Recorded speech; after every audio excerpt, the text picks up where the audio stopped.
नमस्कार दोस्तों, स्वागत है आप सभी का हमारे YouTube चैनल रत्नाकर क्लासेस में। जैसा कि हमने पिछले लेक्चर में कंप्लीट किया था वेग, अभिक्रिया वेग और उसको प्रभावित करने वाले कारक और उसके कुछ न्यूमेरिकल्स को पढ़ा था। तो आज देखें हम अभिक्रिया वेग नियम। तो देखिए क्या है, यहाँ थोड़ा सा इसको छोटा कर लेते हैं। ये अब देखते हैं, तो यहाँ लिखा है अभिक्रिया के वेग और अभिकारकों की सांद्रता में संबंध स्थापित करने वाले समीकरण को वेग समीकरण या वेग नियम कहते हैं। देखिए ये जो समीकरण एक लिखा हुआ है यहाँ देखेंगे, तो अभिक्रिया वेग नियम क्या है, अभिक्रिया का वेग और अभिकारकी की सांद्रता के मध्य संबंध स्थापित करने वाले समीकरण को अभिक्रिया वेग समीकरण या वेग नियम कहते हैं। इसको कैसे लिखते हैं, वेग को आर भी लिखते हैं। वेग बराबर वेग स्थिरांक इंटू के, मतलब वेग स्थिरांक को हम के से प्रदर्शित करते हैं और इंटू अभिकारक की सांद्रता की पावर n। देखिए n क्या है, अभिक्रिया की कोटि होती है। और इसको देखते हैं थोड़ा सा हम, तो बस डेफिनेशन इतनी है। अभिक्रिया वेग नियम बोर्ड एग्जाम में आए तो इम्पोर्टेंट है, 1 नंबर का आता है। अभिक्रिया वेग नियम कैसे कहते हैं, तो अभिक्रिया का वेग और अभिकारकों की सांद्रता के मध्य संबंध स्थापित करने वाले समीकरण को वेग नियम कहते हैं। ठीक है, ये समीकरण आप याद रखना, आगे काम में आएगा, जैसे कि अभी हम आपको आगे बता रहे हैं।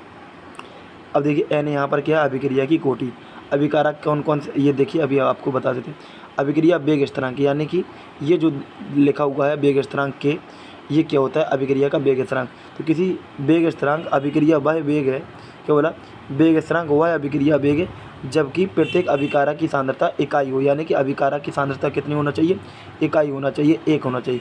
इसलिए वेग स्थिरांक को विशिष्ट अभिक्रिया वेग कहते हैं। क्वेश्चन आए कि वेग स्थिरांक को विशिष्ट अभिक्रिया वेग कहते हैं, क्यों, क्योंकि अभिकारक की सांद्रता कितनी होती है, इकाई होती है।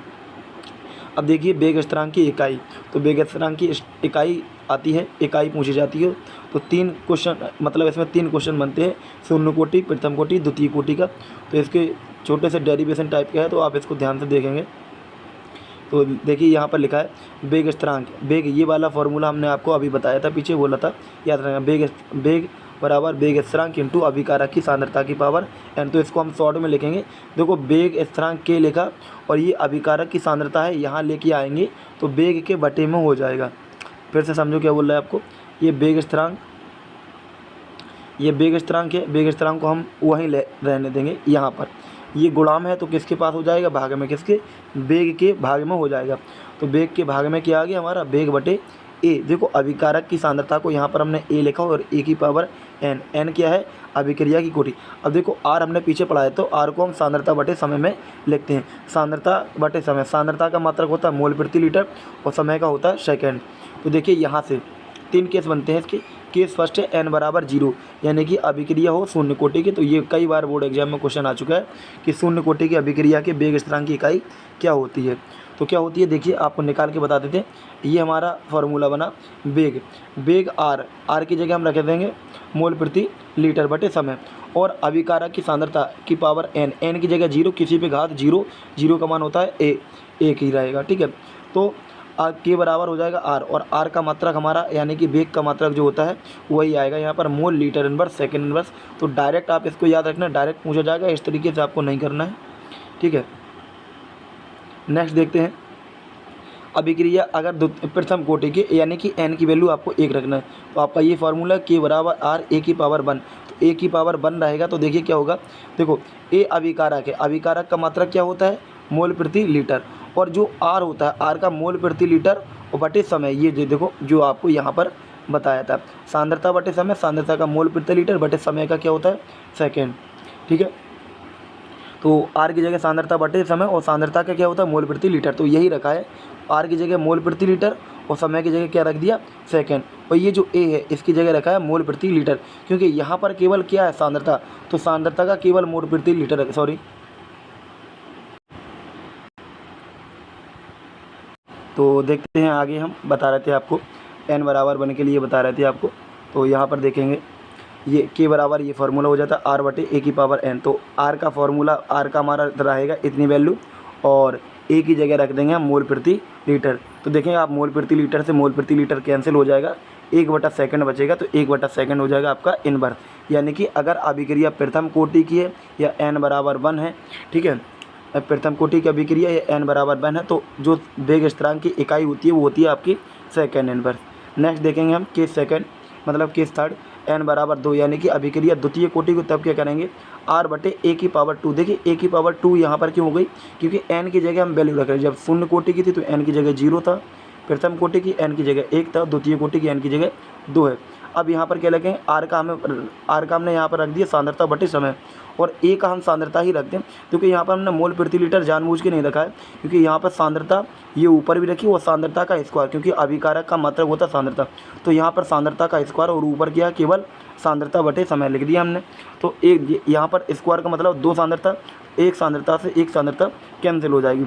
अब सांद्रता का हमने लिख दिया मोल प्रति लीटर, तो लीटर पहुँच जाएगा ऊपर हमारा, और समय का हो जाएगा सेकंड, और मोल का क्या हो जाएगा मोल ही रहेगा। तो जब समय का सेकंड पहुंचेगा ऊपर तो सेकंड इनवर्स, और मोल पहुंचेगा तो मोल इनवर्स। तो देखो लीटर को हमने शॉर्ट में लिखा है एल में, और मोल इनवर्स सेकंड इनवर्स। तो अगर अभिक्रिया द्वितीय कोटि की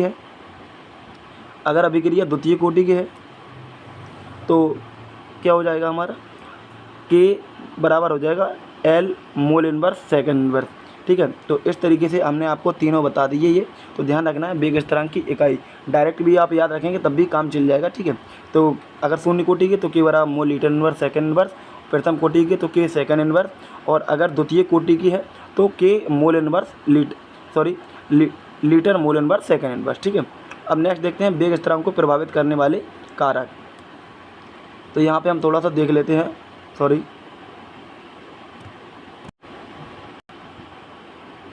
तो आगे देखेंगे हम वेग स्थिरांक को प्रभावित करने वाले कारक। ठीक है, तो ताप बढ़ाने से वेग स्थिरांक बढ़ता है, बस इतना ध्यान रखना। और थोड़ा सा देख लेते हैं, यहाँ पर लास्ट है वेग स्थिरांक का ताप गुणांक क्या होता है। तो वेग स्थिरांक का ताप गुणांक 10 डिग्री सेंटीग्रेड अंतर के दो भिन्न तापों पर वेग स्थिरांकों के बराबर होता है।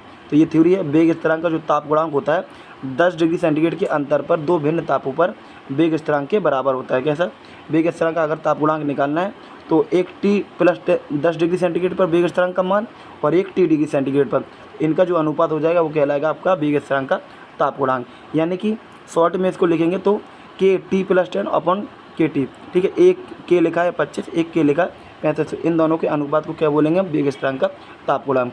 एक और याद रखना है, यहाँ पर तीव्र अभिक्रियाओं के लिए सक्रियण ऊर्जा कम तथा वेग स्थिरांक अधिक होता है। ठीक है, मिलते हैं अगले लेक्चर में, तब तक की वीडियो देखते रहिए। वीडियो देखने के लिए धन्यवाद।